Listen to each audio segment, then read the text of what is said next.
اعوذ باللہ من الشیطان الرجیم لا يكلف الله نفسا الا وسعها لها ما كسبت وعليها ما اكتسبت ربنا لا تؤاخذنا إن نسينا أو أخطأنا ربنا ولا تحمل علينا إصرا كما حملته على الذين من قبلنا ربنا ولا تحملنا ما لا طاقة لنا به واعف عنا واغفر لنا وارحمنا أنت مولانا فانصرنا على القوم الكافرين رب اشرح لي صدري ويسر لي أمري واحلل عقدة من لساني يفقهوا قولي فالحمد لله والصلاة والسلام على رسول الله وعلى آله وصحبه أجمعين أما بعد ایک مرتبہ پھر السلام علیکم ورحمۃ اللہ تعالی وبرکاتہ۔ آج کے سیشن میں سورۃ البقرہ کی آخری آیت کے بارے میں کچھ بات ہوگی۔ پچھلے سیشن میں نے آپ سے بات کی تھی سمعنا واطعنا غفرانک ربنا والیک المصیر کے بارے میں اور اس کی اہمیت کے بارے میں۔ یہاں سے آگے دوبارہ اس آیت میں بھی اس کا بڑا حصہ دعا ہے، لیکن اس دعا سے پہلے اللہ تعالیٰ نے ہمیں دو چیزیں سکھائی ہیں، اور میں نے آپ سے پہلے ذکر کیا تھا کہ جب اللہ تعالیٰ مختلف باتوں کو ایک ہی آیت کے اندر سمیٹ دیتے ہیں تو مقصد یہ ہوتا ہے کہ ہم اس کو ایک درس کی طرح، ایک حکمت کی طرح سمجھیں۔ تو یہاں پر لا یکلف اللہ نفسا الا وسعها لها ما کسبت وعلیہا ما اکتسبت، یہ جو عربی کے الفاظ میں نے پڑھے ہیں یہ اس آیت کا پہلا حصہ ہے، اور ان میں کوئی دعا نہیں ہے۔ اس کے بعد سے دعا شروع ہو رہی ہے ربنا لا تؤاخذنا۔ اس میں شاید مراد یہ ہے اور اس کی حکمت یہ ہے، اس طرح بھی سمجھ سکتے ہیں کہ اللہ تعالیٰ پہلے ہم سے مطالبہ کر رہے ہیں کہ ہم یہ چیزیں سمجھ لیں جو شروع میں کہی جا رہی ہیں، اور ان کو سامنے رکھتے ہوئے پھر یہ دعا کریں۔ تو اب ان چیزوں کے اوپر پہلے غور کرتے ہیں، پھر اس دعا کا پورا فائدہ اٹھاتے ہیں انشاءاللہ۔ لا یکلف اللہ نفسا الا وسعها، اللہ تعالیٰ کسی انسان پر، کسی نفس پر کوئی ذمہ داری، کوئی بوجھ نہیں ڈالتا سوائے اس کے جو وہ اس کی وسعت کے مطابق ہو، اس کی صلاحیت کے مطابق ہو۔ عربی میں تکلیف کا لفظ اردو سے ذرا مختلف ہے، اور یہ عربی اور اردو کے جو فرق ہیں اس میں بہت اہم چیز ہے۔ لوگ عام طور پہ قرآن پڑھتے ہیں، اس میں کوئی لفظ ہوتے ہیں جو ہم اردو میں بھی استعمال کرتے ہیں، تو ہم سمجھتے ہیں جو لفظ جو معنی اس کا اردو میں ہے وہی عربی میں بھی ہوگا۔ کبھی کبھی ہوتا ہے، کبھی کبھی نہیں ہوتا۔ عربی الگ زبان ہے، اور یہی الفاظ جب مختلف زبانوں میں گئے، مسلمانوں کی مختلف سوسائٹیز میں گئے تو اس کے الگ فلیورز بنے۔ تو ہمیں یہ گمان نہیں کرنا چاہیے کہ اگر آپ نے عربی میں قرآن پڑھ رہے ہیں اور کوئی اردو سے جو متعارف الفاظ ہیں آپ کے سامنے آئے ہیں تو اس کا مطلب ہے کہ آپ کو وہ لفظ سمجھ میں آ گیا۔ ہو سکتا ہے سمجھ میں آ جائے، لیکن کئی دفعہ اس کا معنی بالکل مختلف ہوتا ہے۔ تکلیف اچھی مثال ہے اس کی۔ تکلیف اردو میں ہم اذیت کے لیے بھی استعمال کرتے ہیں، مشکل کے لیے بھی استعمال کرتے ہیں، یعنی کوئی تکلیف برداشت کرنی پڑتی ہے، لیکن تکلیف کا لفظ عربی میں الم کے لیے یا اذیت کے لیے، ان چیزوں کے لیے نہیں ہوتا، پین کے لیے نہیں ہوتا۔ اس کا معنی اصل میں ہوتا ہے کسی کے اوپر ذمہ داری ڈالنا یا کسی کے اوپر کوئی بوجھ لادنا۔ بوجھ سے مراد بھی یعنی ذمہ داری کی ہوتے ہیں یہاں پر۔ اسی لیے عربی میں جس کی ذمہ داری ہوتی ہے شریعت میں اور جس کو آپ ذمہ دار رکھ سکتے ہیں تو اس کو کہا جاتا ہے مکلف، اور جس کو ذمہ داری نہیں ہوتی، جیسے چھوٹا بچہ ہے اس کی کوئی لیگل ذمہ داری نہیں ہے، ابھی اس کی عقل اتنی ڈیولپ نہیں ہوئی ہے، اس کو غیر مکلف کہا جاتا ہے عربی میں، یعنی اس کی ذمہ داری نہیں ہے۔ تو اس کے لفظ کے معنی مکلف اس طرح سے ہوتا ہے جس طرح مسئول ہوتا ہے، جس کے اوپر کوئی پوچھ گچھ ہو سکتی ہے، اس کو ذمہ داری دی گئی تھی، اب اس کو اٹھانی ہے۔ تو اسی طرح یہاں پر لا یکلف اللہ نفسا الا وسعها کے معنی یہ نہیں ہے کہ اللہ کوئی تکلیف نہیں دیتا، اس کے معنی یہ ہے کہ اللہ تعالیٰ کوئی ذمہ داری نہیں دیتا کسی انسان کو سوائے اس کے کہ وہ اس کو اٹھانے کی صلاحیت رکھتا ہو۔ یہ بات سورۃ البقرہ کے آخر میں آ رہی ہے۔ پچھلی آیت میں ہم نے پڑھا تھا سمعنا واطعنا، یعنی اللہ تعالیٰ نے ہم سے جو باتیں کہی ہیں وہ، اور جو حکم ہمیں دیے ہیں، جو نصیحت کی ہے، جو واعظ دیے ہیں، جن چیزوں سے ہمیں ہٹنے کی تلقین کی ہے، یحرم علیہم الخبائث، یعنی غلیظ چیزیں، گندی چیزوں کو اس نے ہمارے لیے حرام کیا ہمارے فائدے کے لیے، تو وہ ذمہ داریاں ہمیں دینے کے بعد کہ یہ چیزیں تمہارے اوپر فرض ہیں اور یہ چیزیں تمہارے لیے حرام ہیں، اس کے بعد فرما دیا کہ اللہ نے کوئی بھی ایسی ذمہ داری ہمیں اس کتاب میں نہیں دی، اس دین میں نہیں دی جو ہم نہ اٹھا سکتے ہوتے۔ تو اگر 5 نمازوں کی ذمہ داری دی ہے، اس کا مطلب ہے میرے اندر صلاحیت تھی کہ میں 5 نمازیں اپنے وقت پر پڑھ سکوں، اسی لیے مجھے یہ ذمہ داری دی گئی ہے۔ روزے کی ذمہ داری اس لیے دی گئی ہے، حج کی ذمہ داری اس لیے دی گئی ہے، زکوٰۃ کی ذمہ داری اس لیے دی گئی ہے، جو چیزیں حرام ہیں ان سے دور رہنے کی ذمہ داری اس لیے دی گئی ہے کہ میرے اندر یہ صلاحیت ہے کہ میں ان سے دور رہ سکتا ہوں، اور اس میں ان کے دور رہنے میں میرا ہی فائدہ ہے، لیکن پھر بھی مجھ پر ایک ذمہ داری ہے کہ میں اس کو پوری طرح ادا کروں. اور میں یہ بہانہ نہیں بنا سکتا کہ یہ کچھ لوگوں کے لیے بڑا آسان ہوتا ہے کہ وہ 5 نمازیں پڑھ لیتے ہیں یا وہ اللہ تعالیٰ کے فرائض ادا کر دیتے ہیں جو اس نے مقرر کیے ہیں، اس پہ وہ پورا اتر جاتے ہیں، ان کے لیے آسان ہے. لیکن مجھے اللہ تعالیٰ نے توفیق ہی نہیں دی، میری تو وسعت میں ہے ہی نہیں. کاش کہ مجھے بھی صلاحیت ہوتی، مجھے بھی اللہ تعالیٰ توفیق دے دیتا تو میں بھی کر لیتا. اس بات کا انکار کیا جا رہا ہے کہ یہ بہانہ کوئی انسان بنا سکے، اس کے پیچھے چھپ سکے. کیوں؟ لا یکلف اللہ نفسا الا وسعها. یا تو اللہ تعالیٰ سچ کہہ رہے ہیں یا آپ سچ کہہ رہے ہیں. اگر اللہ تعالیٰ سچ کہہ رہے ہیں تو اس کا مطلب ہے جو ذمہ داری اس نے مجھے دی ہے اور آپ کو دی ہے، اس پہ پورا اترنے کی صلاحیت بھی ساتھ ساتھ دی ہے. تو یہ پہلی بات سمجھنے کی ہے کہ اس کی وجہ سے اب ہمارے لیے کوئی بہانہ نہیں بچا. دوسری بات اس میں سمجھنے کی یہ ہے کہ ذمہ داری سے یہاں مراد اللہ تعالیٰ کی ہدایت ہے، اور اس کے علاوہ ایک اور اس کی ڈیمنشن بھی ہے، اور وہ یہ ہے کہ زندگی میں ہمیں اللہ تعالیٰ نے مختلف صورتحال میں ڈالا ہے. میری فیملی الگ، آپ کی فیملی الگ، ہماری معاشی سچویشن الگ، آپ کی پرورش ایک خاص جگہ پر ہوئی ہے، آپ کی اسکولنگ، آپ کی ایجوکیشن جہاں پر ہوئی ہے، آپ کو کہاں پہ کام ملا ہے، کیسے کیسے لوگ آپ کی زندگی میں آئے ہیں. ہر ایک کی ایک سٹوری اللہ تعالیٰ نے کنسٹرکٹ کی ہے، پوری تعمیر کی ہے، اور اس سٹوری میں ہر ایک کو مختلف امتحانات دیے گئے. کبھی کبھی ہمارے امتحان مشکلوں سے آتے ہیں، باہر صحت کی وجہ سے آتے ہیں، پیسوں کی وجہ سے آتے ہیں. کبھی کبھی لوگ ہمارا امتحان بن جاتے ہیں. اور وہ تمام امتحانات جو اللہ تعالیٰ نے ہمیں دیے ہیں، کبھی کبھی وہ ہمارے آپے سے باہر کے ہوتے ہیں. کبھی کبھی کسی کو ایک مرض ہوتا ہے جو اس کا بدن برداشت نہیں کر سکتا، اس کی ڈیتھ ہو جاتی ہے. کبھی کبھی کسی کی زندگی میں ایسے ظالم لوگ بھی آتے ہیں جو قتل بھی کر دیتے ہیں.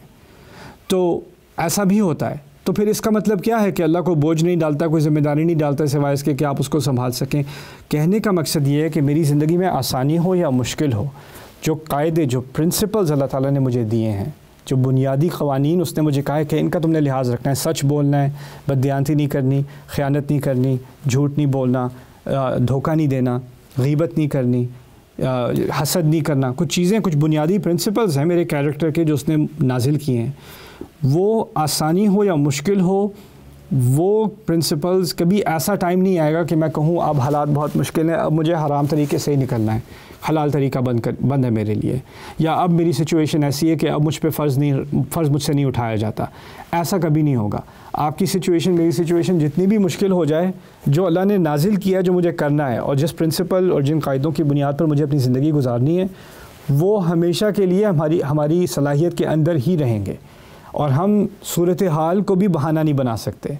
ہم اپنی زندگی کی سچویشن کو بہانہ نہیں بنا سکتے. یہ بھی نہیں کہہ سکتے فلانے کے لیے آسان ہے، میرے لیے زیادہ مشکل ہے. ٹھیک ہے، ہو سکتا ہے آپ کے لیے زیادہ مشکل ہو، آپ کے لیے ہو سکتا ہے ایک حکم زیادہ مشکل ہو، اس کے لیے کوئی اور اللہ کا حکم زیادہ مشکل ہو، لیکن صلاحیت اللہ نے دونوں کو دی ہے. تو یہ ہے دوسرا معنی اس کا، لا یکلف اللہ نفسا الا وسعها.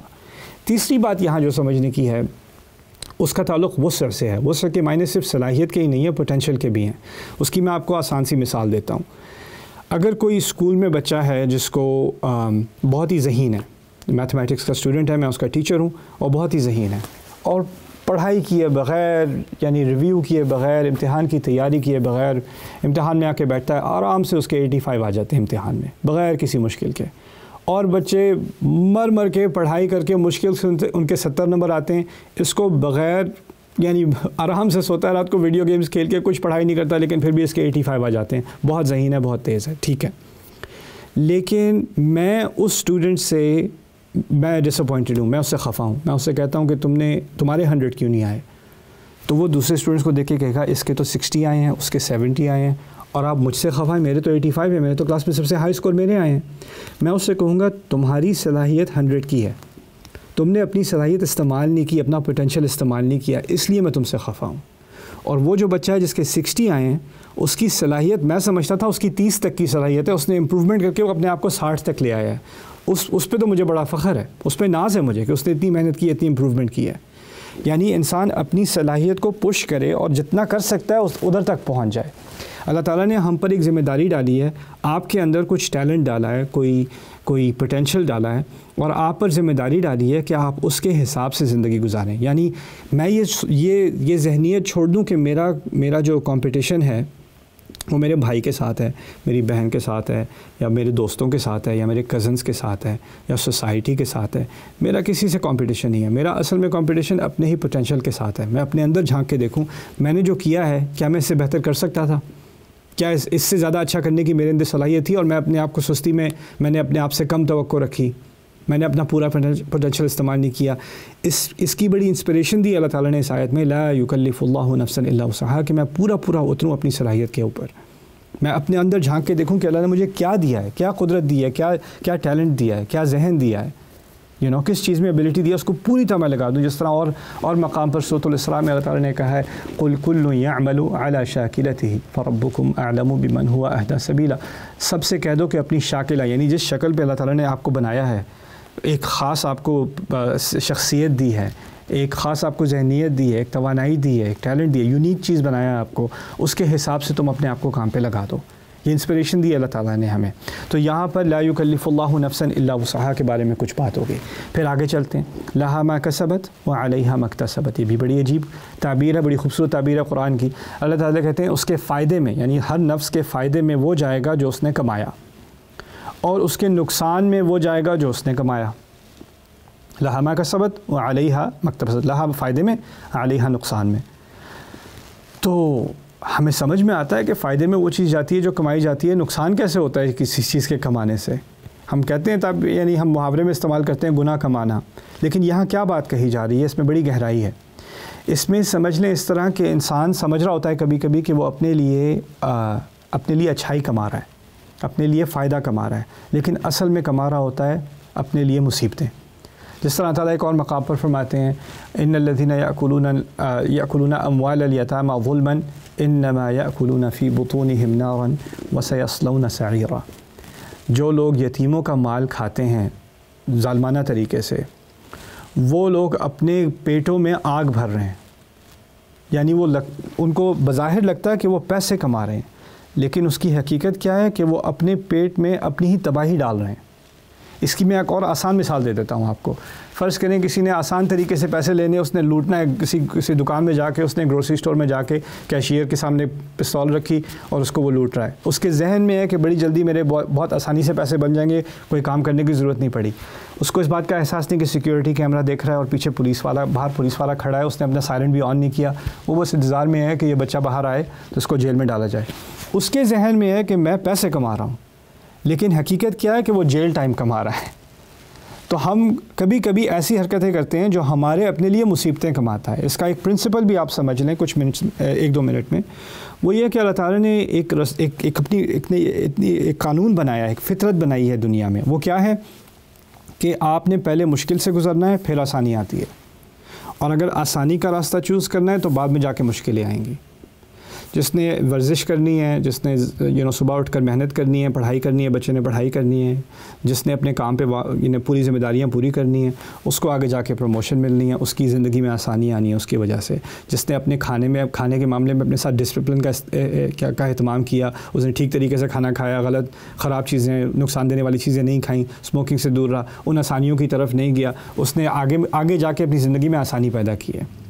لیکن جن لوگوں نے شروع میں آسانی, بچے نے کہا کہ میں نے نہیں پڑھائی کرنی, میں نے بس گیم کھیلنی ہے, میں نے سونا ہے, میں نے یہ کرنا ہے, وہ آسانی کا راستہ چوز کر رہا ہے. تو اس کو اس بات کا احساس نہیں ہے کہ 3-4-5 سال بعد جب وہ ورک فورس میں جائے گا اس کو کوئی جاب نہیں ملے گی, اور جب جائے گا بھی تو اس کو کچھ سمجھ نہیں آ رہی, اس کی لٹریسی اتنی اچھی نہیں ہے. اس نے اپنے لیے مشکلات کمائی ہیں, اس آسانی کے ذریعے سے اس نے اپنے لیے مشکلات کمائی ہیں. اور یہ ایک پرنسپل ہے اللہ تعالیٰ کا. اسی لیے اللہ تعالیٰ کے احکام میں بھی ہمیں اگر لگے کہ اللہ تعالیٰ کی بات ماننا ذرا مشکل ہے, بات یہ ہے یرید اللہ لیخفف عنکم, اللہ کا مقصد یہ ہے کہ تمہارے لیے تمہارا بوجھ ہلکا کر دے. تو یہاں پر ہے لہا ما کسبت وعلیہا ما اکتسبت, کہ ہمارے فائدے میں ہے جو کچھ اچھائی ہم نے کمائی, اور ہمارے نقصان میں ہے جو چیزیں ہم سمجھتے ہیں ہم کما رہے ہیں, لیکن اصل میں ہم اپنے لیے برائی کما رہے ہوتے ہیں. اس کے کچھ اور مفاہیم بھی ہیں, ان میں سے 1-2 کا میں, کیونکہ مختصر سیشنز ہیں ہمارے, اس میں ذکر ایک چیز کا کر دوں کہ یہاں پر ایک طرف تو کسبت کا لفظ استعمال ہوا ہے کمانے کے لیے, دوسری طرف عربی میں اکتسبت کا لفظ استعمال ہوا ہے. تو عربی میں ہوتا ہے کسب اور اکتساب, اور اکتساب استعمال ہوتا ہے ایسی چیز کے لیے جو غیر طبیعی ہو, یعنی ان نیچرل ہو. تو ایک طرف تو اشارہ اس طرح ہو گیا کہ جو اچھائی ہم کماتے ہیں اس میں ہماری فطرت کا عمل دخل ہے. اللہ تعالیٰ نے ہماری فطرت کے اندر ہی ڈالا کہ ہم اچھے کام کریں. آپ اصل میں اچھے ہیں, آپ اصل میں اچھے ہیں, اصل میں آپ برے نہیں ہیں, اصل میں آپ اچھے ہیں اور اچھائی کی طرف مائل ہیں. اور آپ کو وہ اچھائی اگنور کرنی پڑتی ہے اور اس پر حاوی آنا پڑتا ہے برائی کرنے کے لیے. اس طرف بھی ہلکا سا اشارہ ہو گیا ان الفاظ میں, لہا ما کسبت وعلیہا ما اکتسبت. پھر اس کے علاوہ اللہ تعالیٰ نے ایک ایک عجیب سا عربی کے قواعد کی بنیاد پر ایک عجیب سا محاورہ استعمال کیا ہے. کسب کے معنی ہوتے ہیں آسانی سے کچھ کرنا، فعلا، اور افتعلا یعنی اکتسبا اس کے معنی میں ہوتا ہے کوئی چیز جو مشکل سے کی جائے، جس میں زیادہ مشقت استعمال ہو. تو لگے تو ہمیں یہ کہ اچھائی مشکل سے ہوتی ہے اور برائی آسانی سے کمائی جاتی ہے، لیکن یہاں پر الٹا استعمال کر لیا کہ جو اس کے فائدے میں جائے گا جو اس نے آسانی سے کمایا، اور اس کے نقصان میں جائے گا جو اس نے بڑی مشکلوں سے کمایا. اس طرح سے کچھ اشارہ ہے اس کی طرف، تو اس کو بھی سمجھ لیں، اس کی بھی ایک سائیکالوجی ہے. اصل میں اس کا تعلق ذہنیت سے ہے. اگر میرے ذہن میں یہ بات کلیئر ہے کہ جو میں کرنے لگا ہوں اس کا بہت بڑا انعام ہے، اس کا بہت بڑا انعام ہے. اگر میں کسی سے کہوں یہ گاڑی فکس کر دو، اس کو گاڑی فکس کرنی نہیں آتی، میں نے کہا کچھ سیکھ لو، 2-3 دن میں تمہیں دے رہا ہوں، یوٹیوب پہ جا کے ویڈیوز دیکھ لو، کچھ ریسرچ کر لو، یہ گاڑی مجھے فکس کر کے دے دو. وہ کہے گا کیوں کروں، کیا دو گے مجھے؟ میں کہوں اگر فکس کرو گے نا 2 دن کے اندر میں تمہیں $1 دوں گا. تو اس کی محنت کو آپ کو $1 کی محنت اس کو نظر آئے گی آپ کو، وہ کرے بھی شاید کرے یا نہ کرے. دوسرا ہے میں کہوں یہ دھوپ میں گاڑی کھڑی ہے، روزہ رکھا ہوا ہے، یہ گاڑی فکس کرو 2 دن میں، جو ریسرچ کرنی ہے خود کر، آتا ہے نہیں آتا بس سیکھ لو اور کر دو یہ مجھے فکس. کتنے پیسے دو گے؟ میں تمہیں $1,00,000 دوں گا 2 دن کے اندر اندر. اس کی محنت، اس کی پڑھائی، اس کا دل لگا ہوگا، اس کو باہر روزے کی گرمی بھی نہیں لگے گی. کیوں؟ کیونکہ اس کو پتہ ہے اس محنت کے آخر میں جو آ رہا ہے وہ آسانی ہے. اس کو وہ آسانی ایسی نظر آ رہی ہے کہ اب ساری مشکلیں آسان ہو گئیں. اسی لیے لہا ما کسبت کے الفاظ بھی بہت اہم ہیں کہ جب ایمان آ جاتا ہے نا انسان کے اندر، وہ جو پہلی آیت ہے نا سمعنا و اطعنا غفرانک، جب ایمان آ جائے، ہم نے اللہ کی بات سن لی، تو ہماری ذہنیت بدل جاتی ہے. جو چیز پہلے مشکل لگتی ہوتی تھی اب اس کی ویلیو دیکھ کے، اس کا نتیجہ دیکھ کے وہ چیز آسان ہو جاتی ہے. اور جو چیز پہلے بہت آسان لگتی تھی، گناہ آسان لگتا تھا، حرام چیز آسان لگتی تھی، اب اس کے قریب جاتے ہوئے سانس جو ہے وہ آ جاتی ہے، یعنی سانس بھاری ہو جاتی ہے. کی نہیں جاتی. کیوں نہیں کی جاتی؟ کیونکہ اب پتہ ہے اس کے ساتھ جو مشکلیں آنی ہیں. سو علیہا مکتسبت. پھر اس کے بعد آ کر ہم نے یہ دعا کی ہے، اور اس دعا کو انشاءاللہ ہم تفصیل سے پڑھیں گے. اس کے بارے میں اس میں کچھ حصے ہیں اور ان ہر حصے کو کچھ تفصیل چاہیے، تو اس کے لیے ہم تیسرا سیشن کریں گے اس آیت کے بارے میں. بارک اللہ لی ولکم فی القرآن الحکیم ونفعنی وإیاکم بالآیات والذکر الحکیم. السلام علیکم ورحمۃ اللہ تعالی وبرکاتہ.